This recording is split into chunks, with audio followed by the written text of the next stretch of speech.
India ആയിക്കോട്ടെ പാകിസ്ഥാൻ ആയിക്കോട്ടെ ഇവിടെ രണ്ട് സ്ഥലത്തും കോമൺ ആയിട്ടുള്ള ഒരു സംഭവമാണ് ടൗൺ ഹൗസ്. ടൗൺ ഹൗസിൽ ദുബൈയിൽ 4 ബെഡ്റൂമിന് എത്ര പ്രൈസ് വരും നോക്കാം. തിലാൽ അൽ ഗാഫ് കമ്മ്യൂണിറ്റിയിൽ 4.4 മില്യൺ ആണ്.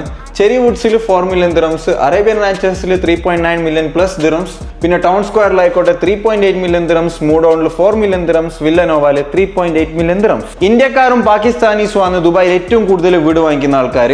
അപ്പൊ ഇപ്പൊ ഞാൻ ഒരു പ്രൈസ് കമ്പാരിസൺ ആണ് കാണിച്ചു തരാൻ വേണ്ടിയിട്ട് പോകുന്നത്. ദമാക് ഐലൻഡ്സ് പറയുന്ന കമ്മ്യൂണിറ്റി ലോഞ്ച് ചെയ്തത് ഫേസ് 1 2024 2.25 മില്യൺ ദിറംസിനാണ്, അതായത് 5.4 കോടി റുപ്പീസിനാണ് ലോഞ്ച് ചെയ്തത്. ഇപ്പൊ അതേ കമ്മ്യൂണിറ്റിന്റെ ഫേസ് 2 അവർ ലോഞ്ച് ചെയ്യാൻ പോകുന്നുണ്ട്. അപ്പൊ സ്റ്റാർട്ടിംഗ് പ്രൈസ് എന്ന് പറയുന്നത് 2025 2.75 മില്യൺ ആണ്, അതായത് 6.6 ക്രോർ 6.6 കോടിക്കാണ് അവർ ലോഞ്ച് ചെയ്യാൻ വേണ്ടിയിട്ട് പോകുന്നത്. ഈ ഒരു കൊല്ലത്തിലെ വ്യത്യാസം എന്ന് പറയുന്നത് ഓൾമോസ്റ്റ് 1.2 കോടി റുപ്പീസിൻ്റെതാണ്. ഇപ്പൊ നിങ്ങൾ മാർക്കറ്റിൽ ഒരു 4 ബെഡ്റൂം റെഡി ടൗൺ ഹൗസ് വാങ്ങിക്കണമെങ്കിൽ 9.6 കോടി റുപ്പീസ് കൊടുക്കേണ്ടി വരും. അതേ സാധനം ദമാക് ഐലൻഡ്സ് ഫേസ് 2 പുതിയ ലോഞ്ചിൽ 6.6 കോടിക്ക് 4 ബെഡ്റൂം ടൗൺ ഹൗസ് നിങ്ങൾക്ക് എടുക്കാൻ പറ്റും. ഫുൾ ആയിട്ട് പേയ്മെന്റ് എടുക്കേണ്ട ആവശ്യമില്ല, 1% പേയ്മെന്റ് പ്ലാൻ ആണ്.